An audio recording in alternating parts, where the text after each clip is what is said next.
Hi guys! Magandang buhay! Welcome back again to my YouTube channel at kung bago ka lang dito sa aking YouTube channel, don't forget to click the notification bells para palagi kayong updated sa mga video ko. Thank you guys! Ako nga pala si Edilyn, nakapangasawa ng Canadian dito sa Canada. And so for today's video guys ay pupunta tayo sa grocery at nagdala ako ng 15 Canadian dollar guys. Tingnan natin kung saan naabot ang $15. At naglakad lang ako guys, 15 minutes walk lang guys, papunta sa groceryhan. Alam ko guys na nagmamahalan na yung mga bilihin natin, lalo na dyan sa Pilipinas.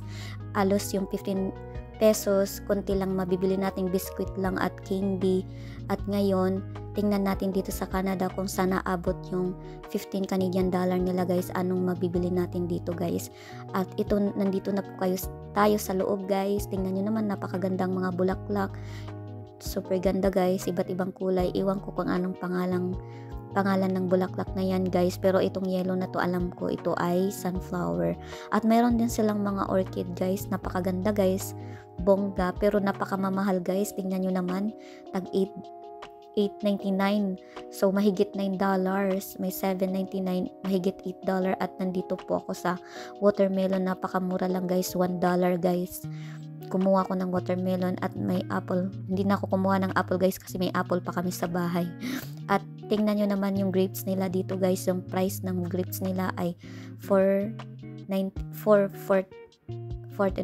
Tingnan nyo na lang guys. At yung pineapple guys is $6. Pumili lang ako dyan guys. Yung pinili ko yung pinaka yellow, hinog na siya guys. At kasi mas masarap yung yellow na guys, kasi hindi ka na mag-aantay ng mga ilang araw na mahinog siya. At napakatamis din yan guys, super tamis. And then naglipot-libot ako guys, tingin-tingin. At tingnan nyo naman guys, meron sila ditong cake, napakabongga. Pwede kang makabili dito ng cake kahit ano lang, nakaslice na siya guys. Kahit one slice makakabili ka na dito, bongga guys.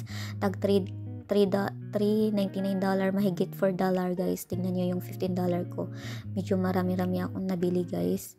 Oh, may pineapple, watermelon at 2 slice ng cake, bongga. Nag-crave na ako ng cake guys. At tsaka guys, nakauwi na po ako guys. Yan po yung mga nabili ko guys sa halagang 15 Canadian dollar. Nang matapos sa trabaho yung asawa ko, ay nagyaya yung asawa ko na mag-grocery kami sa araw na ito kasi wala nang laman yung ref namin, kaya kailangan na mag-imbak ng pagkain ulit. At ito yung mga napamili namin. Libot-libot lang muna kami dito sa Costco, tingin-tingin kung ano pa yung bibili namin. Nagbili siya ng favorite pizza niya guys. And finally, nakabili na kami ng mga pangangailangan namin guys. And for the food, wala, tataba talaga tayo ngayon guys, kasi yung asawa nating may asawa tayong hindi tayo pinapabayaan sa pagkain, bongga. And then guys, nagmadali kami guys sa pag-grocery kasi sabi ng asawa ko na magdi-date kami at pupunta kami sa Filipino restaurant guys. At ito po, nandito na po kami guys. Habang siya nagsi-cellphone, ako kain lang ng kain. Ito po yung na-order ko guys. Filipino food siya dito. Iyan po yung niya, parang sa loob ng restaurant. Ito na po, kakain na po ako guys. Yung pinili ko ay chicken at rice at coke. Kain lang ng kain habang may kinakain guys. At yan guys,